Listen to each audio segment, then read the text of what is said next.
Hey, good morning. This is Rich from Tennessee Homestead. How the heck are you today? Well, it's a Monday again, and we're kind of starting the week out in a not so great way. My wife has pulled her back out over the weekend. She's kind of hobbled.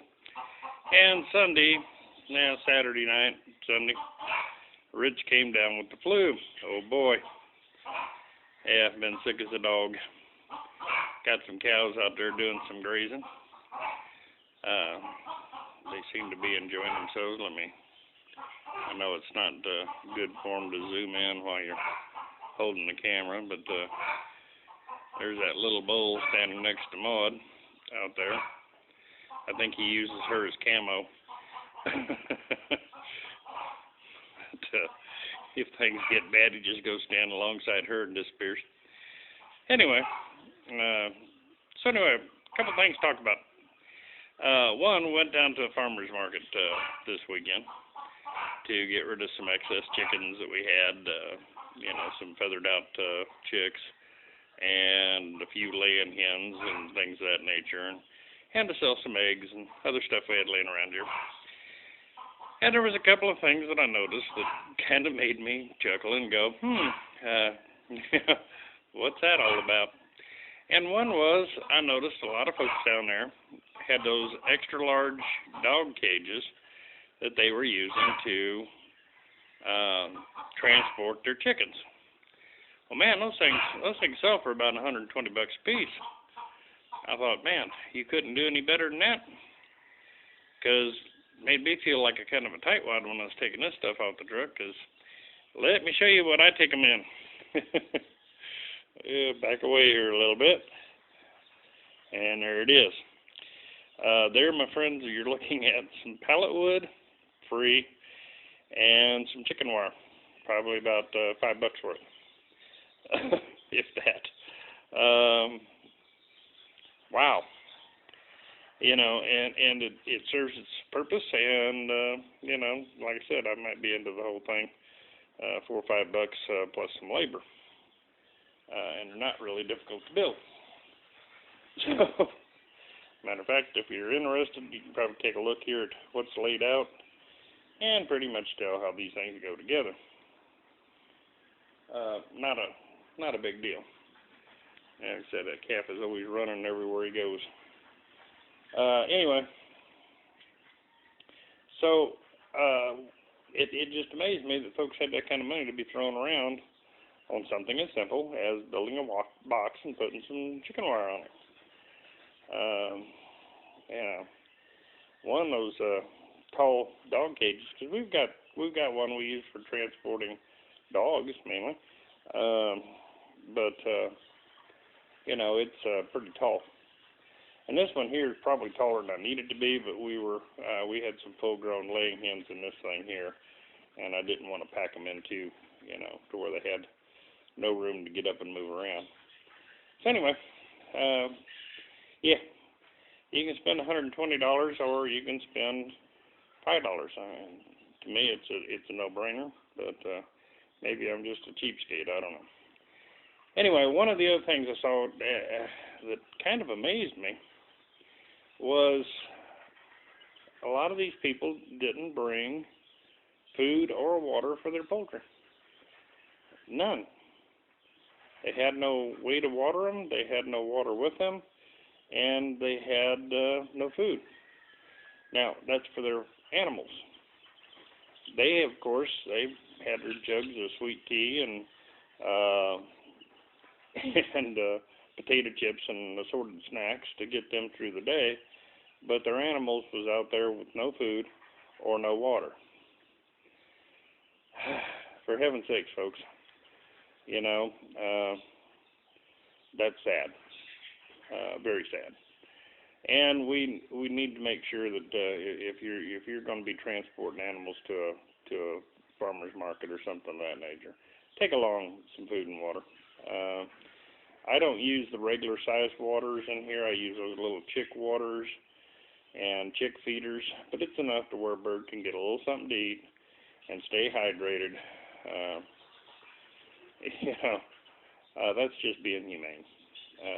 Sad to say, I guess some folks don't much care to be humane, but it is what it is. But yeah, be humane to your animals. Make sure you bring along food and water for your chickens or whatever you're taking into these, into the farmers markets to sell. We have had, and it has finally stopped raining this morning. It has been just pouring down rain. The chickens have finally moved back outside to do a little free ranging. The cows got out from underneath the trees. It was pretty rough earlier today.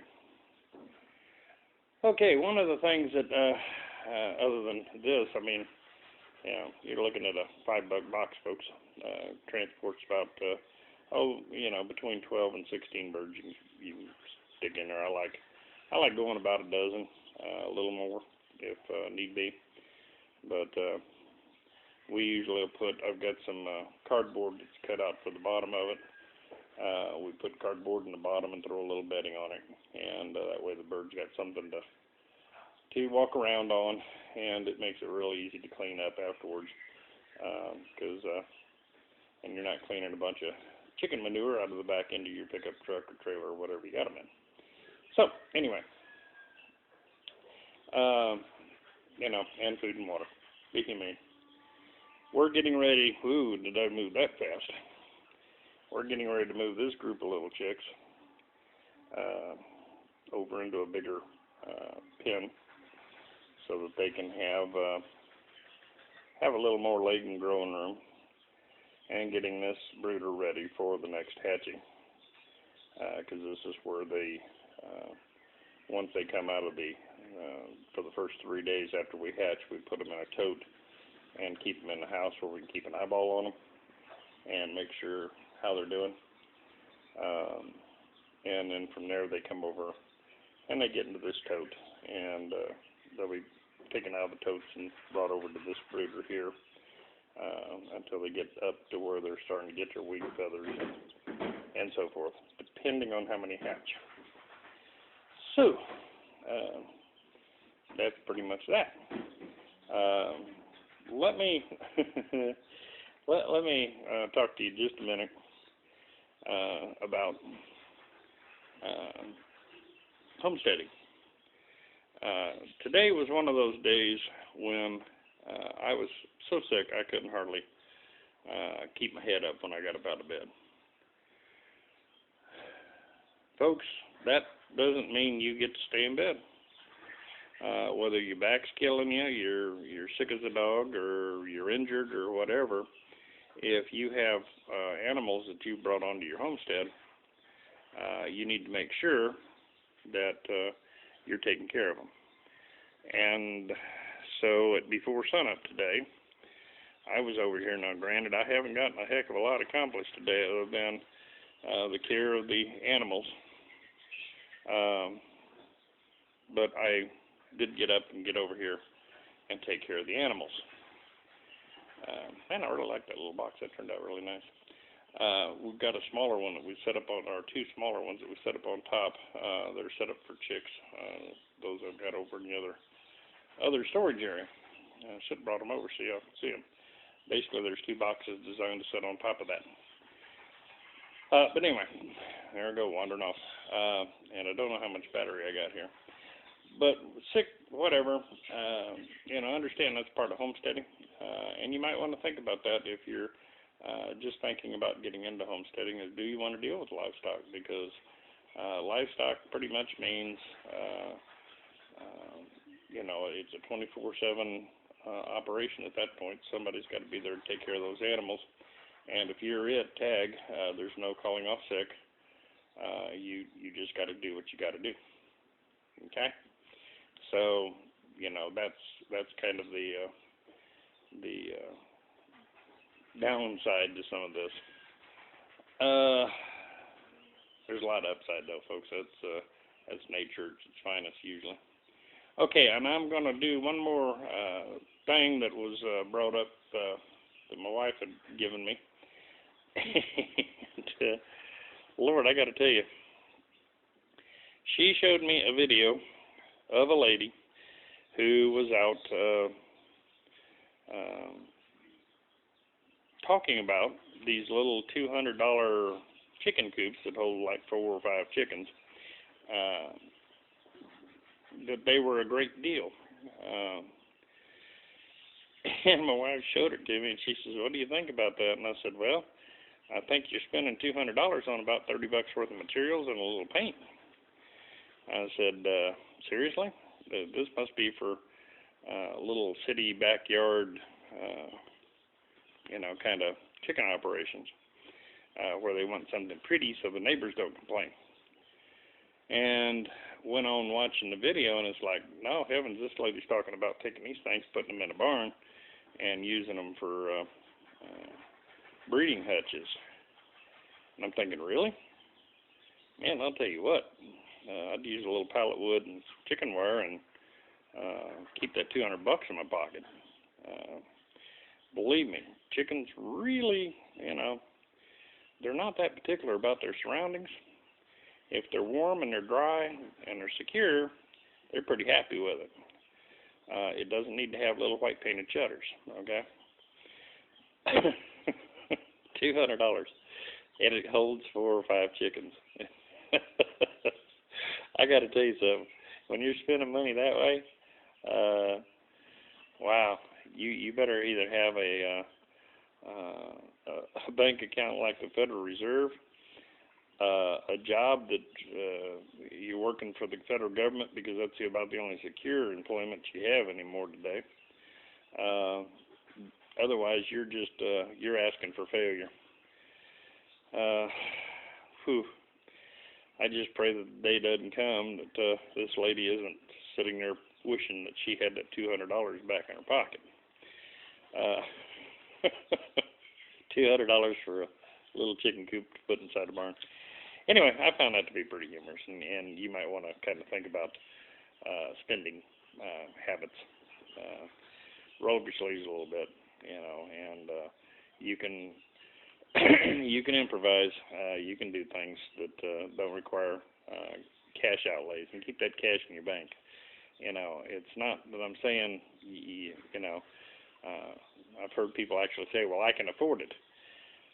You can afford it now, okay? You may have the money in the bank to pay for that now. You never know. A year down the road, things change, jobs are lost, whatever comes down the pike, and suddenly you'll be thinking about, man, I sure would like to have that. If I only had a couple $100, we could, buy groceries this month, okay? When that day comes, walk out and stare at the chicken coop a little bit. Go, yeah, that was foolish. Especially because now if you tried to resell it, you'd be done good if you got $50 out of it. When I talk about buying things, that's like I talked about. I'd went out and bought some feeders and some waters and things like this for my chickens. And I said I was looking for those things. I would imagine some of you folks thought looking for, you just go down to Tractor Supply or the co-op and they got them, man. You don't have to look for, chicken waters and feeders. Well, yeah, you do. I bought over $250 worth, retail worth of waters and feeders.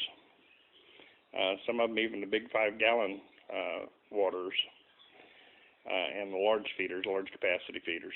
A couple of them and a bunch of the small ones.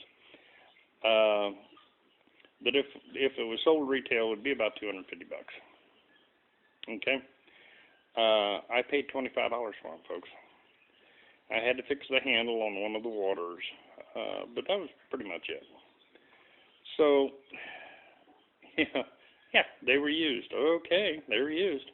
Well, the first time you fill them up with water and set them in a chicken coop, hey, your new ones are used now too.